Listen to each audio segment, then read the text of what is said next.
Zimbabwe also in that group. Your thoughts on নেপালের কীর্তিপুরে টি-20 বিশ্বকাপের বাছে নামিবিয়ার বিপক্ষে জয়টা অনুমেয়ই ছিল বাংলাদেশের। তবে টস হেরে ব্যাটিংয়ে গিয়ে চাপে পড়ে টাইগ্রেসরা। জুয়াইরিয়া ফেরদৌস আউট হন প্রথম ওভারই। অন্য প্রান্তে ওপেনার দিলারা আক্তার ছিলেন বেশ সাবলীল। অভিজ্ঞ শারমিন সুপ্তার সঙ্গে তিনি করেন 33 রানের জুটি। দুজনের কেউই ইনিংস লম্বা করতে পারেননি। 25 করে দিলারা ও 13 রানে বিদায় নেন সুপ্তা।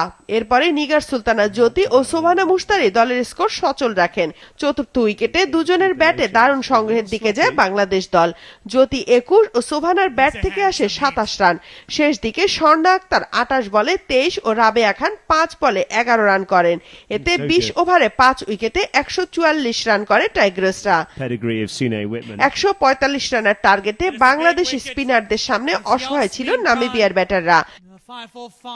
মেঘলা রাবেয়ার স্পিন ঘূর্ণিতে নামিবিয়ার 9 ব্যাটারি আউট হন 2 অঙ্ক স্পর্শ না করে। 17 ওভার 5 বল খেলে মাত্র 64 রানে গুটিয়ে যায় তাদের ইনিংস। বাংলাদেশের সানজিদা আক্তার মেঘলা 4টি আর 3টি করে উইকেট নেন রাবেয়া খান ও ফাহিমা খাতুন। এই জয়ে সুপার 6-এ খেলা নিশ্চিত হয়ে গেছে বাংলাদেশের মেয়েদের।